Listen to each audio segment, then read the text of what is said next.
Hey, thank you all so much for joining another episode of Celeste the Therapist Podcast. My name is Celeste. I'm a therapist from Boston. I have a special guest. I'm going to have her introduce herself to you all. Hi, everyone. Thank you, Celeste, for inviting me. My name is Glynis, aka Skinner now. So I'm here. I'm happy to be here. Thank you for having me. Can you tell people, because you are a change agent, that's something that you're passionate about. Glennis is very passionate about people, very intuitive. But before I get into how you got into that mindset of like, you know what, I'm a change agent, this is what I do, because you had to have had a story to get you to that point, right?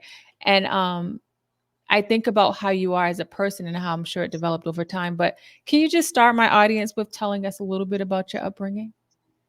Sure. Thank you. Thank you so much for the question. Yes, I was raised by my grandmother.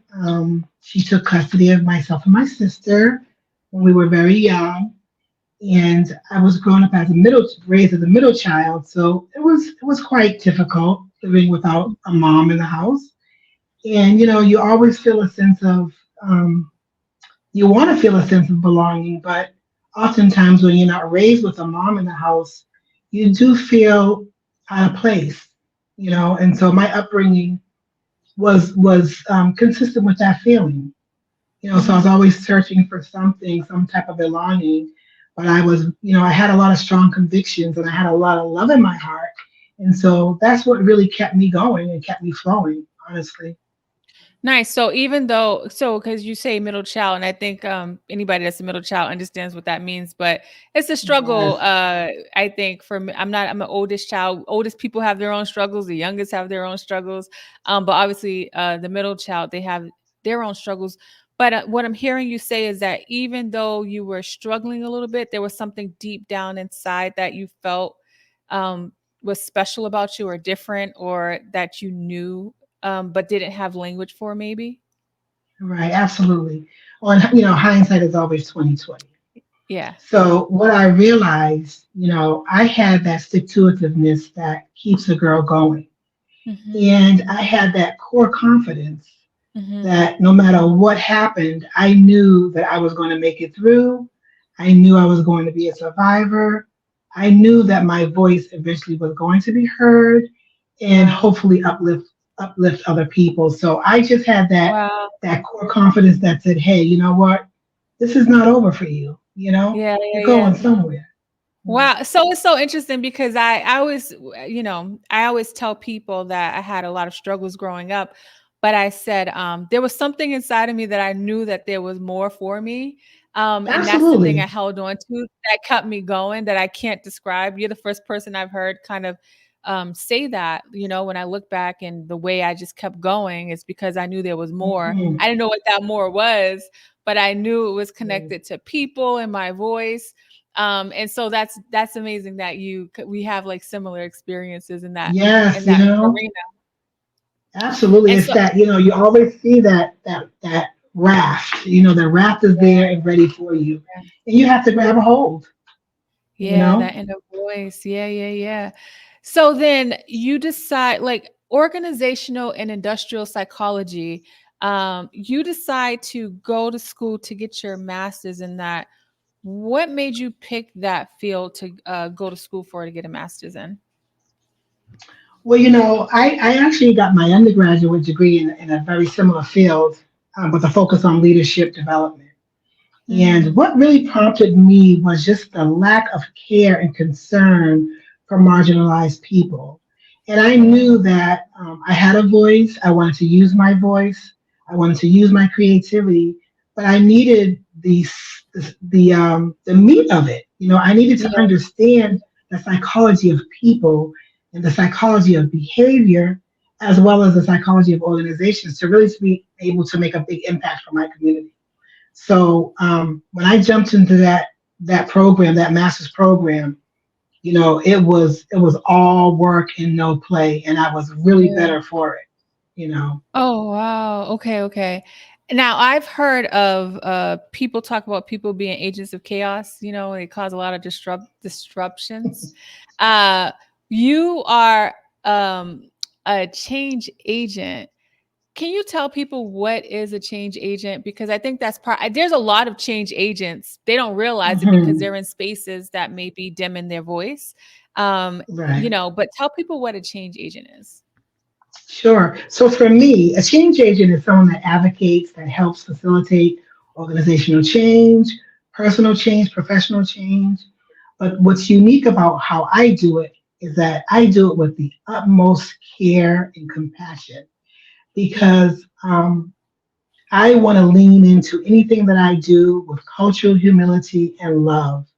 And Hmm. so individuals that are seeking to elevate their frequency, to change their minds about things, to broaden their perspective, and maximize happiness, Yeah. that's those are the individuals that I like to work with because Yeah. I've been here, I've been down. I know what Yeah. that feels like, and I also know the opposite end of that. So a Yeah. change agent for me is really just making a transformative change in the lives of others. And so I take the role very, very seriously, Oh, very that's seriously. that's yeah, no, that's amazing. And I think about people that may be struggling to find their voice and be authentic. Especially Right. as Black people, I think that, the reality is that we're living in a society, if you're in America, was never designed for us to thrive. And, it was built off of slavery. So it definitely wasn't created for us to thrive. How do people work on that authenticity? It sounds like you are able to keep your authenticity throughout, different pieces of your life, but how are you Mhm. able to do that? Because that can be challenging. It's difficult. For Black and Brown people, it's very difficult to be authentic in the world because society dictates otherwise. So the Mhm. first thing I did, I had to, of course, invest in my education and ground Mhm. myself. Mhm. And then secondly, I had to spend a lot of quality time with myself, by myself, so I That's could good. understand my triggers and my main objective. And so once I Mhm. really leaned into who I am as a Black woman in this Mhm. world, I decided at some point that I was no longer going to succumb to the code switch. I wanted to go into organizations and I wanted to be Glynis. And Mhm. I wanted to go in with my raspy voice, and I wanted to Mhm. go in with my braids, my red Mhm. lipstick, um, my my funky style, and love. And I wanted to Mhm. lead with that. And I don't want anybody to dictate that for me. So Yeah. authenticity for me is I am the author of my own story. And I Yeah. have the authority to be authentic because I choose to be. Yeah. And it's a very tough life, but it's rewarding because I am morally and ethically grounded, and I know Yeah. what I need. I know what my people need, and I have a love for our people, for Black and Brown folks. So Yeah. I think the struggle is worth it. It's definitely Yeah. worth it. One of the things, I like to use this platform to teach through stories, right? And as you're sharing your story and talking about being alone, and I always tell people that when I went into private practice, and it wasn't like I was intentionally trying to be alone, but I didn't have coworkers. That was when I really found myself, because in between sessions I'm by myself and I'm hearing. That's a powerful thing to do, and I just want people Yes. to know it's a very hard thing to do, to spend time alone when you're not used to it. But if you want to figure out who you really are, not who the workplace, where you are in the workplace, and your family Hmm. systems, or as a mom, like who you are individually, is so powerful. Right. Because when we don't live our authentic life, I feel like we suffer when you're not able to be who Oh you yeah. really are, right? Do you agree with that? I agree wholeheartedly. And I think spending that time, that quality time alone, and just being able to look in that mirror. And you don't necessarily have to love what you see, but you have to like it because that's the Yeah. beginning of, that's where love forms in in the process of like. And Yeah. so once you've accepted who you are, flaws and all, I think Yeah. that your capacity shifts, and your Mhm. desire to be loved by everyone diminishes because now you Mhm. have that self love, and that's what's going to help you move forward, move Mhm. mountains for yourself. So I Mhm. had to lean in. I had to lean into that. I had to listen to that inner voice. I had to learn how to talk gently and lovingly to myself about myself. Yeah. I had to Yeah. embrace myself in order Yeah. to be able to invite others in my space. And so Exactly. it's tough. It's not Yeah. easy, you know. And the talking gently to yourself, I just want to like kind of highlight that because I'll be talking to people and they'll be like, "Oh, that was so dumb," or blah blah blah. And I said, if you have the audacity to say that to me in person, imagine what you saying to yourself in your head. And you're with yourself Right. 24/7. And to be with yourself 24/7 with your own bully, that inner voice is not right. So being able to have compassion and grace with yourself will take you a long way because guess what? That means that inner voice is no longer bullying you 24/7, but actually Right. encouraging and motivating you. And then I say anything outside is an added bonus, right? So that way, if I'm motivating myself, if I'm being kind to myself, if Glennis starts to come at me sideways, I'm recognizing that because it's not in alignment with how I'm treating myself. I think a lot of times when people aren't Absolutely. kind to themselves and they're in spaces where it's the same thing, it's unfortunately in alignment. And so they stay in spaces that they may not belong. You know what I mean? Absolutely, I agree. And I also think, when you are trying to partake in self improvement, Yeah. what we have to realize is that narrative that we've adopted, that's not our narrative. Yeah. So it's all about shifting that narrative for yourself and really Yeah. saying, you know what, this is who I am, and this is Yeah. what I love, and this is what I want to do, and this is what I'm claiming. And Yeah. as you lean into that, you are elevating that frequency. And that Yes. frequency is placing you in realms that you never thought could have existed for you. Yeah. It's like, the station's on, you don't like that channel, you turn it. Yeah. And that's what Ooh. elevation looks like, right? Yeah. So you and I talked about when a bird ascends into the air. Yeah. Sometimes you look up and those feathers fall, but that doesn't Yeah. diminish the capacity of the bird. Those things Yeah. have to go, right? And you still Yeah. soar. So you Yeah. look at it from that lens, there's nothing you can't handle. I mean, will there be obstacles? Will there be Yeah. challenges? Absolutely, because that's where the learning is. That's where the Yeah. growth is in the mud. The growth Yeah. is in the mud, it's in the dirt, it's in the soil. And that's where it is. And we're agile. We Yeah. can make it happen. Yeah. We are not monolithic. We are polylithic. We have the multiple capacities to shift and Mhm. mold, not necessarily always because we want to, but because we have to out of pure Yeah. necessity. And so, we have to learn ways and find allies that look like us to help us Yeah. lean into the process of being authentic. Yeah. And when Glennis is talking about changing the frequency and how we have the ability, we all do, right? Um, I think about being mindful of who you're talking to, um, what you are reading, what you are listening to, like all of these things that you do day to day will help you change that frequency. And the more you align Absolutely. your system to these different arenas, guess what's going to happen? Your mind and body starts to fall in alignment with it. And I tell people it's important to be intentional about your decision making, knowing you live in a society that wasn't created for you. Um, why would you leave it up to chance where you're just waking up, popping on social media, listening to the news, or Right. not? You have to intentionally engage yourself in things and people and community that will remind you who you really are. Does that make sense? Absolutely. And one of the biggest obstacles we face is setting boundaries for ourselves and others. Because as we Ooh, start to elevate, right? Right? that's a As big we one. start to elevate, you know, it's not pretty for some people because some It's people like not. you where you are. They like you Yep. where you are. And so that's always going to be a battle because, Yeah. on one end, you want to be liked, you want to be loved. That's just an innate Yeah. process, innate Yeah. desire. But on the flip Yeah. side of it, I want to be who I am. And I need to Yeah. set those boundaries because I Ooh. cannot elevate if I let you cross boundaries with me that don't make me feel good. Yes. So those Yes. boundaries are very, very important. And sometimes when you set those boundaries, you are alone a lot of the time. You find it's a Yes. lonely place. It can be a Yeah. very lonely place. Glennis, you keep dropping gems. I'm trying to move forward, but I got to Hey, comment on that. My friend Sean Marshall said boundaries exposes the toxicity in relationships, right?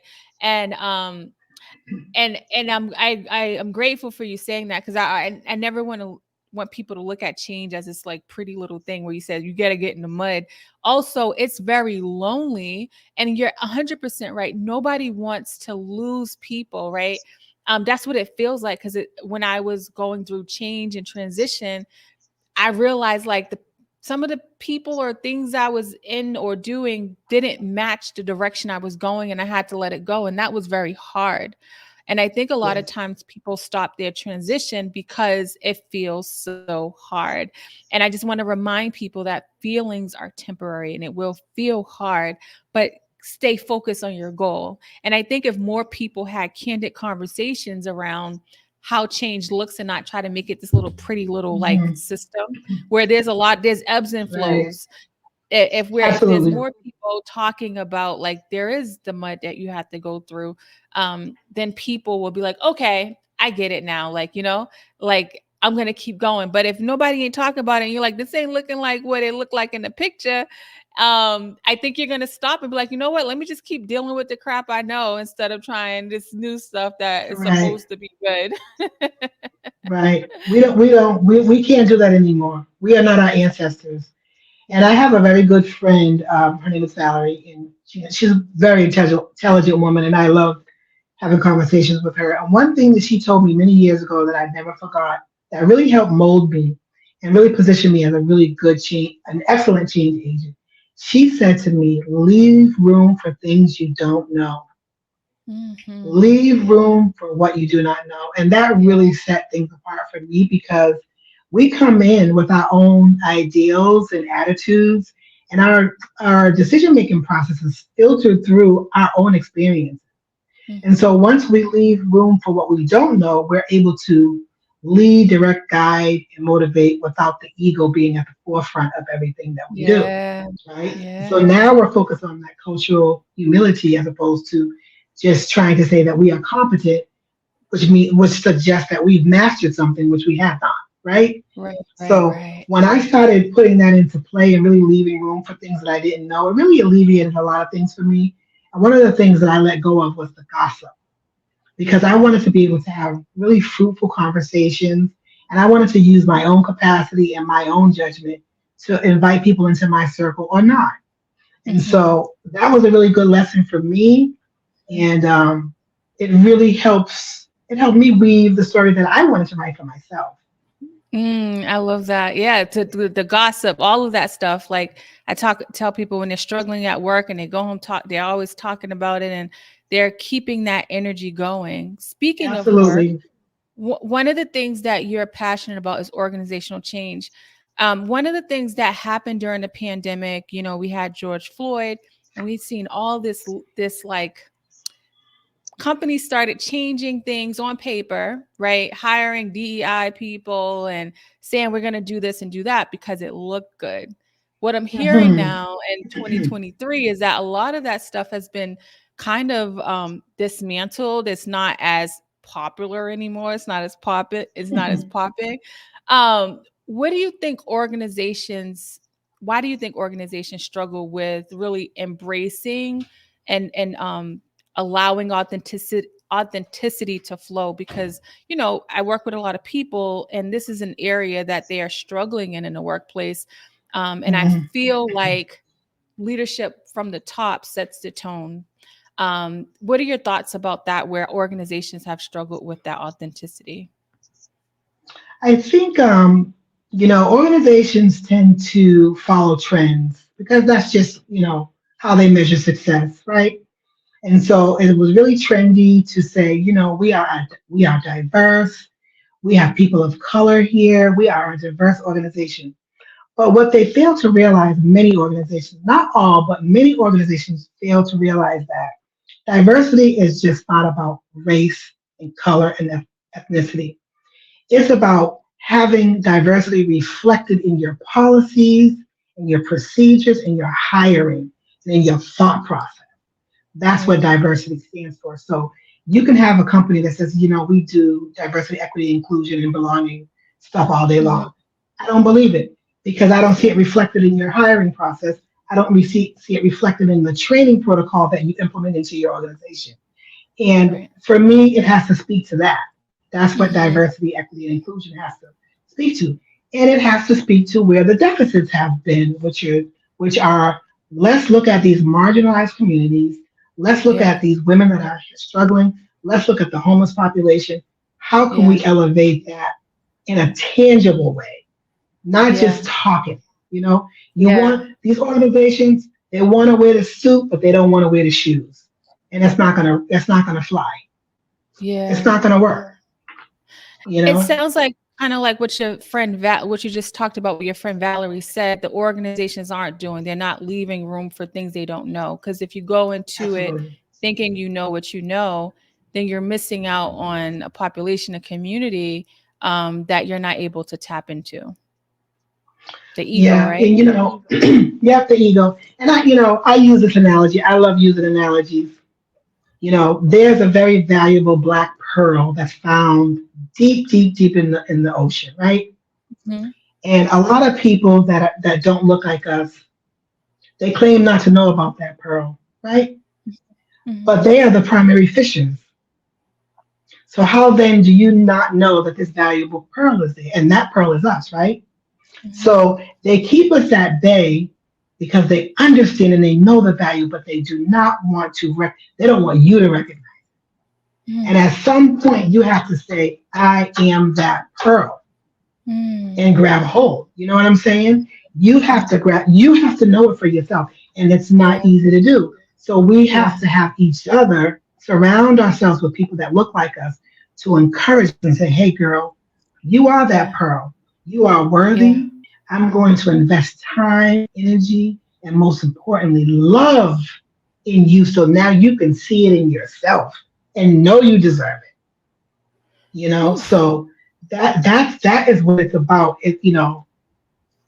We have a long way to go, but I think organizations, they need us, but you don't Mhm. know what you don't know.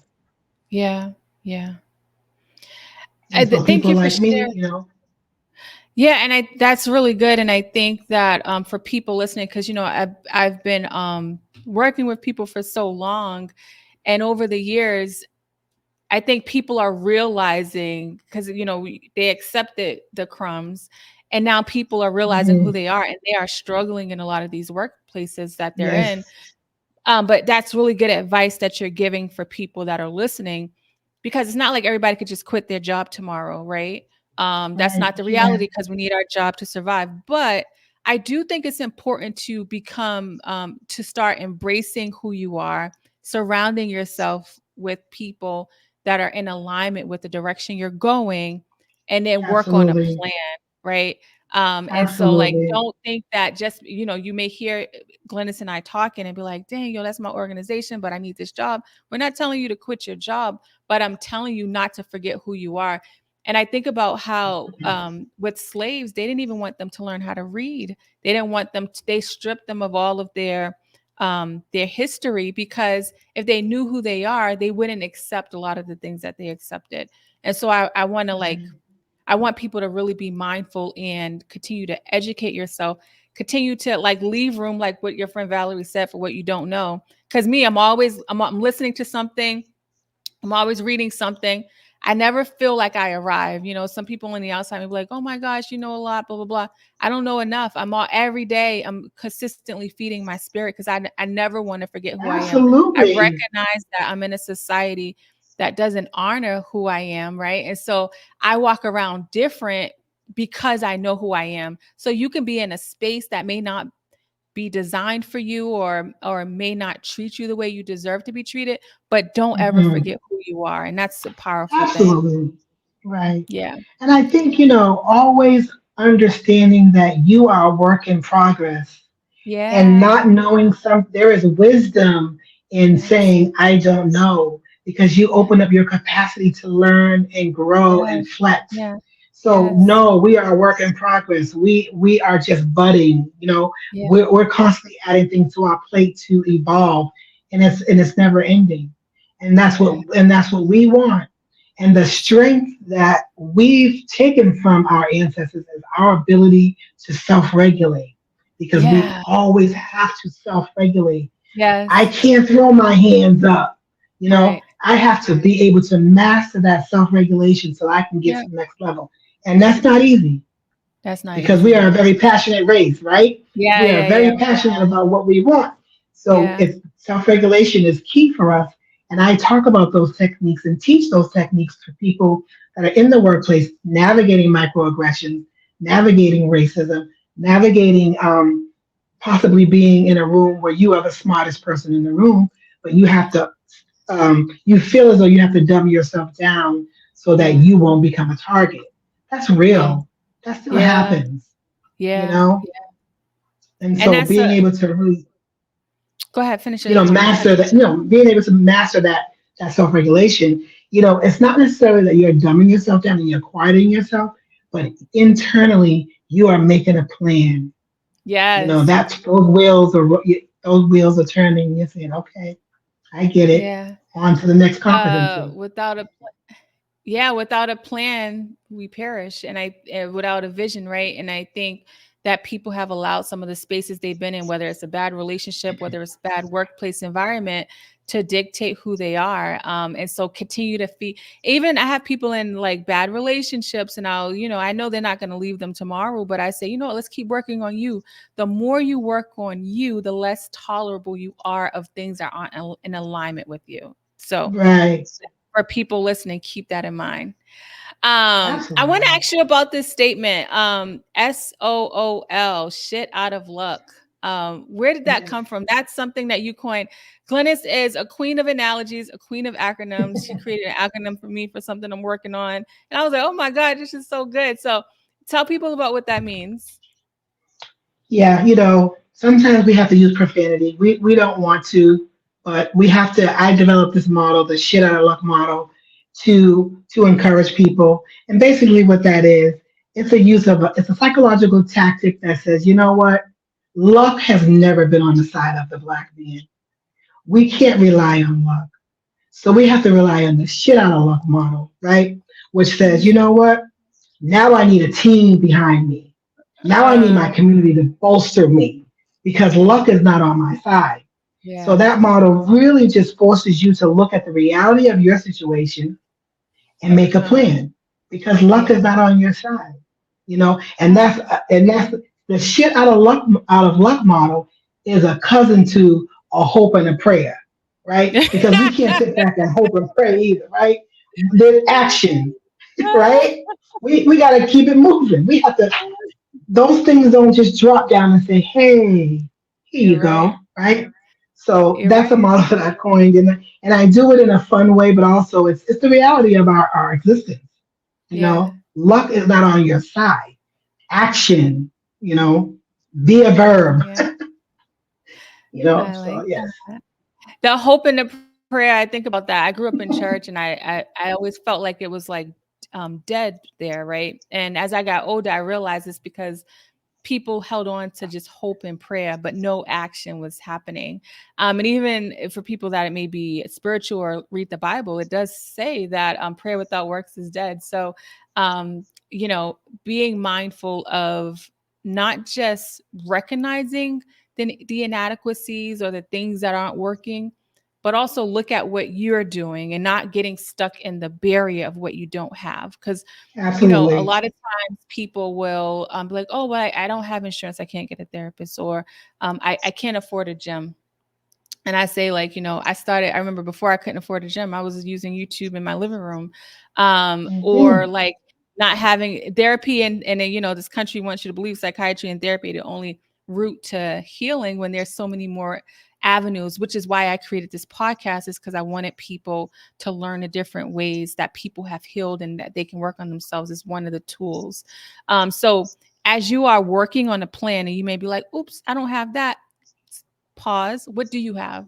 And a lot of times when I'm talking to people and I'm presenting them with another alternative, that it's, oh, why didn't I think of that? It's because you're not used to thinking about you. There are people Mhm. that can like Mhm. solve problems for everybody else, but the things that they're going through, they don't, they're not, their mind and their system hasn't been trained to like look at things in a different angle. They may look at it for other people but not themselves. So I want to encourage people that even if there are barriers, to not get stuck in them. Does that make sense what I'm saying? It makes a lot of sense. It makes a lot of sense.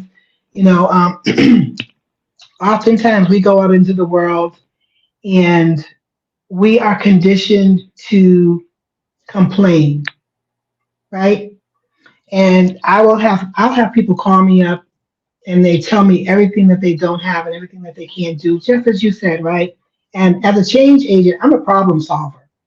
So Yeah, right you away are. I jump in, okay, what can we do? Like how can Yeah. we make this happen? Because I am not gonna sit and wait because there's no Yeah. time for it. Life is very fleeting. Yeah. So I am all about action, and I am all Mm-hmm. about problem solving. And how can we Mm. put our minds together to make this thing go? How can we Yeah. push this vehicle forward without having gas in the engine? We can do it. Yeah. We just have to figure Yeah. out how.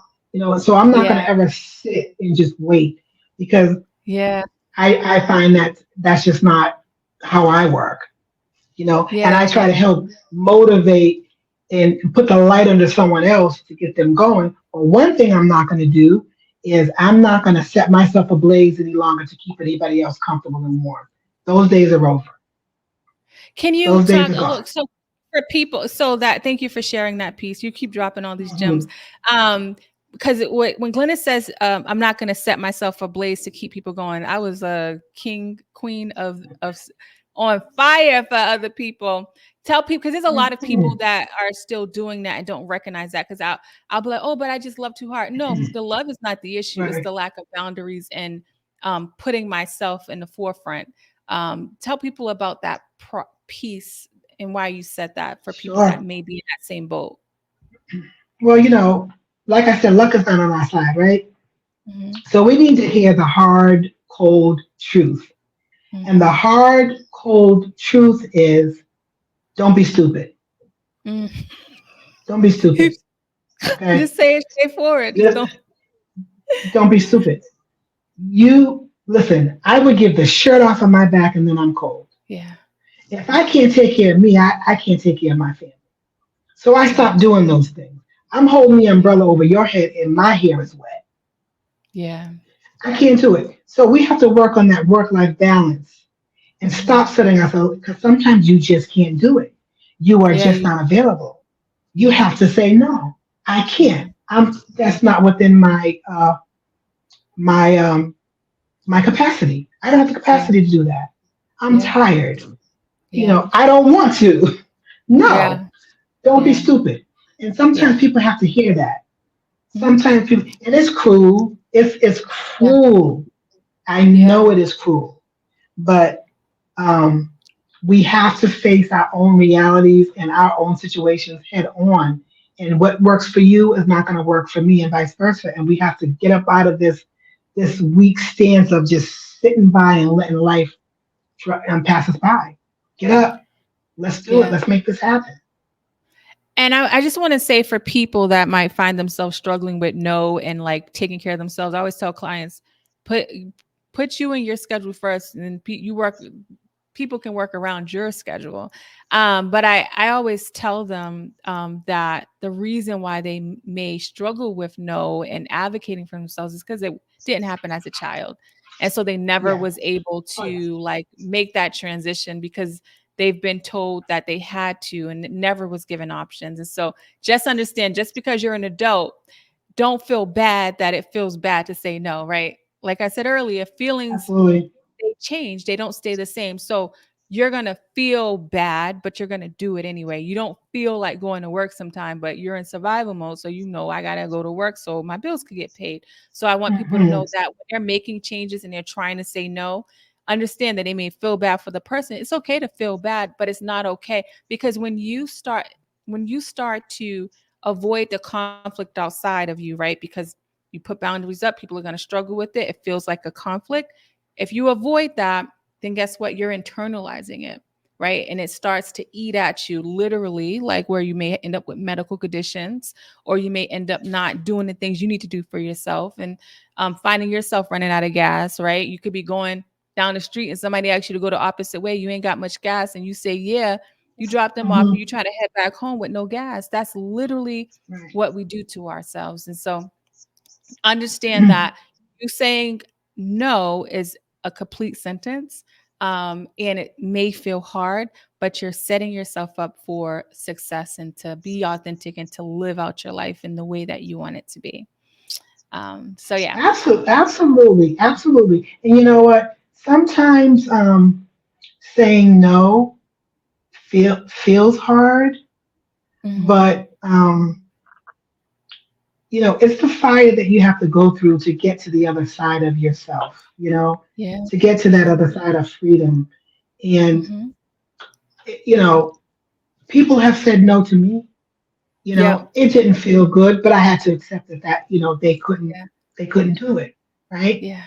And so just accepting what's in front of you, but not dimming your light. Hmm. I'm not going to dim my light. I'm not going to dumb myself down. I'm not going to pretend that I don't know something because of conflict. Because Yeah. all conflict is not bad. Some conflict is good. Yes. You This one is you have to true. have those difficult conversations. You have to be able to lead when you are not in charge. You have to be able to lay down that law and follow your journey to Hmm. get where you need to be. And sometimes Hmm. that just means saying no. Sometimes it means a fight. Sometimes it means setting those hard boundaries that you want to be in this space, but you shouldn't be. It's you Yeah. know it's all about finding what works for you inside and feeling good about that decision at the end of the Yeah, I love that. That's so amazing. So Glynis, not only is she a change agent, but she's also a writer. Like, she's very day. multi-talented. Like, there's a lot. Like, she's helped me write some things. And you are working on a children's book. Tell people about that children's book. Yes, yes. My children's book has been completed. I'm just waiting to go through the publishing process. Um, I started writing as a very young girl, and most of my writing stemmed from me penning letters to my mother because she wasn't around. And I felt as though because I was always able to articulate myself better Yeah. on paper. I had this really deep, raspy voice that no one could understand and Mhm. lean into. So I was always afraid to speak up and speak out. But I loved writing. So I started writing my mother love letters and telling her how much I loved and cared about her because I wanted her, because my writing, when I write, I'm also visualizing these things, Yeah. visualizing what I wanted.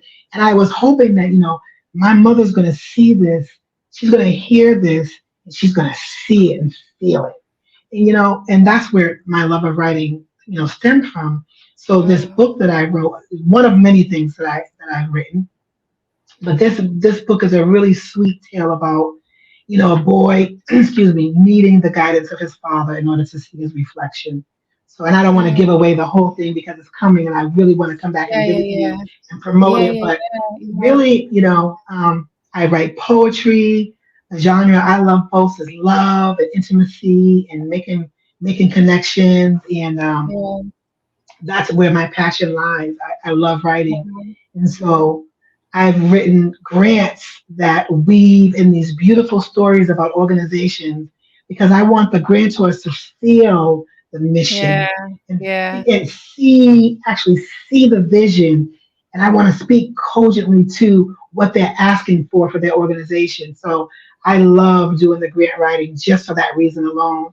It brings me so much joy, and I get so excited that when I even think about the possibility of just writing a new piece. So I really enjoy it.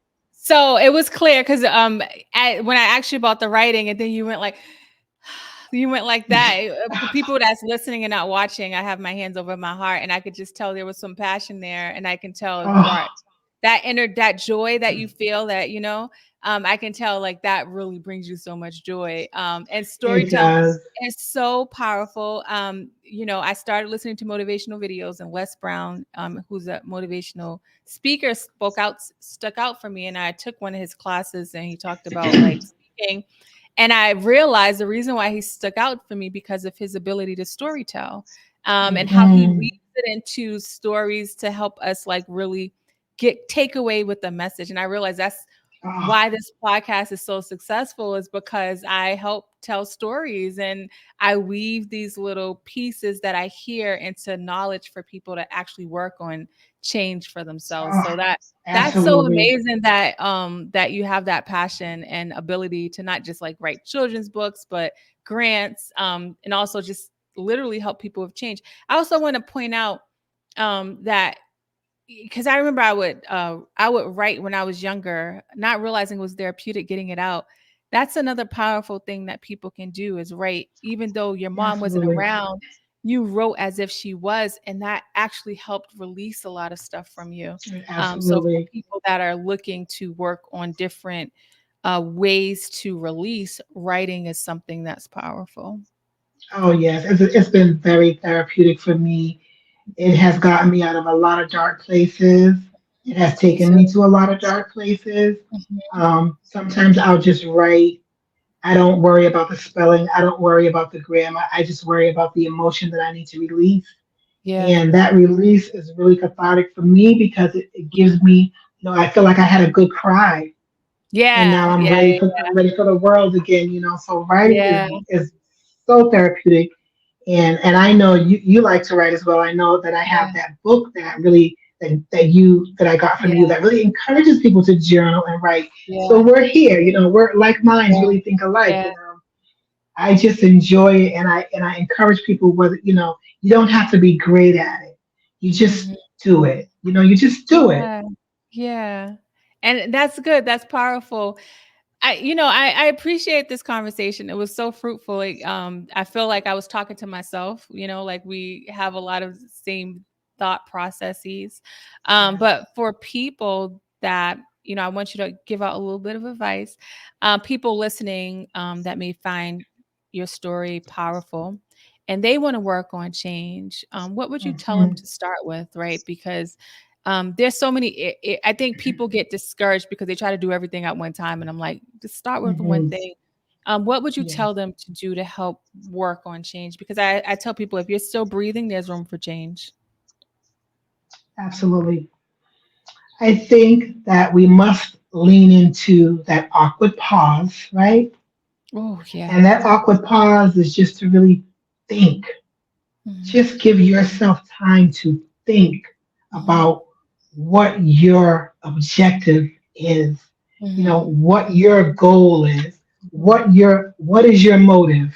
You Hmm. want to change, what is your motive? If you Hmm. want to change for a man, that's not good enough. If you want Hmm. to change for a woman, that's Hmm. not a good enough motive. What is your ultimate motive?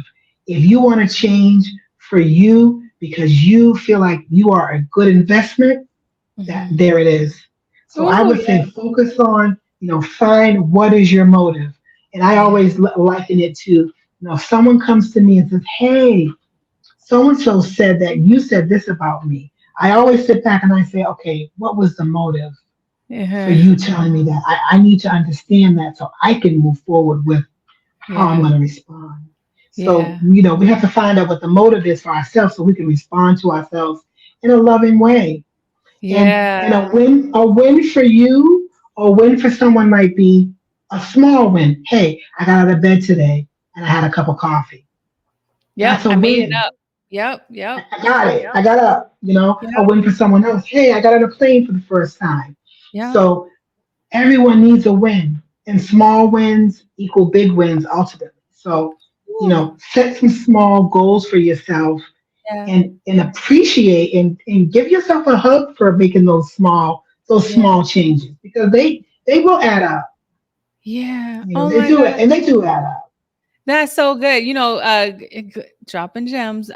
You talk about that pause. I remember when I started there practicing therapy, the pauses was so hard for me when people or if they're crying, I'm sitting there trying to make them feel better, right? And I remember one of my earlier clients was actually a therapist, and he said, "Celeste, I noticed like when it's like when I'm struggling or blah blah blah, you try to like make it better. You can't make it better. You just Mm, gotta." I had to get comfortable with the pause, yes, So right. that's powerful because how if you're not pausing, if you're always on your phone, if you're always out with somebody or never alone and never listen, how do you make space to understand where you're going? Um, Absolutely. the other powerful thing is, why are you doing it, right? A lot of us don't even know what success means to us or why we want it. We just know what it looks like, what America Hmm. says it looks like: a picket fence, a house, a dog, two kids, a car, all these things that society has measured may not even be the direction we're going. So we really got to make time to think about where we're going. And then also the small wins. I always, when I'm trying to get people to be consistent, I was like, just start with making up your bed. And then Yeah. I'd be so like, people would be like, Celeste, I made my bed up all week. I'm like, oh my gosh, that's so good. For somebody else that may have their Mhm. whole house made up, that's not a win for them. But guess what? For me, if I wasn't making up my bed and I'm making it up now, I'm comparing myself to who I was yesterday, not to what Glynis is doing or anybody else. And I think if we start to work on that mentality of like, how can I make my today better than my yesterday, we'll find Right. ourselves actually being able to celebrate and seeing the wins. We're not seeing the wins because we're looking at Glynis's house, who's all made up. But I'm just making up my bed. When they use that language, like, oh, I just did it. No, that's a big deal. Mhm. Let's pick you up for that. Right. Right. So those words of encouragement were super good, spot on. I say that all the time. Right. Yeah. One of the other things I just want to add, one of the things that helped me to grow and learn and shift and be agile is Hmm. to lean into vulnerability. You Yeah. know, I cry when I want to. Hmm. I tell people I love them when I want to. Hmm. Um, I sit with those feelings that make me feel uncomfortable because Hmm. that's what makes me who I am. I Hmm. show love. I reach out. I enjoy physical touch. Hmm. Those are the things that make us vulnerable. Yeah. I am truthful about how I feel. You're Hmm. not going to step on my toe and tell me it doesn't hurt. I'm saying, ouch. I need help. I'm asking Yeah. for assistance. I'm reaching and I'm grabbing and I'm hanging on because that's what vulnerability looks like. And that's Yeah. how you vibrate higher and you Mm, attract that. You become the magnet that mm, you know what I mean? You become that. So leaning into, and that's for men, women, and children. Lean mhm. into that vulnerability, Yep. cry when you need to, but don't sink into the depths of a pit because you Yeah. are hurt. Know that, like you said earlier, it will change. Yeah. It Yeah. everything must change. Yeah. Everything must change. And so Yeah. I think leading with love Mhm. and compassion and empathy, Mhm. for me, that works. That's a win for me because it makes me feel good, right? Yeah. Yeah. That's good for me because Yeah. ultimately, love is really not for the other person. Yeah. Love is for you. I feel that. I Yeah. feel that love. Love is for me, not for the recipient. Yep. That's Yep. my good feeling, right? So I need to feel that inside of me, Yeah. So That's so good. Glennis, this was such a fruitful conversation. I know oh, I've so enjoyed many it. people are gonna find so much hope in this dialogue. I get chills and I get warm inside as I hear you talk, because I can hear the passion in your voice, for people, for change. So I just want to encourage people to be a change agent for your individual selves, whether it's your workplace, or whether it's you as a mom in your home, or a dad in your home, or wherever you are. Just know that you can still be your authentic self and lean into that. And that's so important. So thank you, Glennis, so much for Oh, sharing you your know knowledge. what? Thank you for having me, Celeste. And you are just a wealth of knowledge yourself. You Thank have a you. beautiful, beautiful presence. And I feel so blessed and honored to be on your show. And I'm just, we're just vibing off of each other and we are Yeah, just we are. pouring into each other and extracting Yes. from each other. And it Yes. feels so good to have a It feels sister good. that can push and move with me, Yeah. so I Yeah. appreciate you and I We love got what you're doing, the Thank podcast. you. And we got find your tribe, right? We got to make sure, encourage people Yes, to find their tribe is so important. So thank you so much, absolutely. Glennis.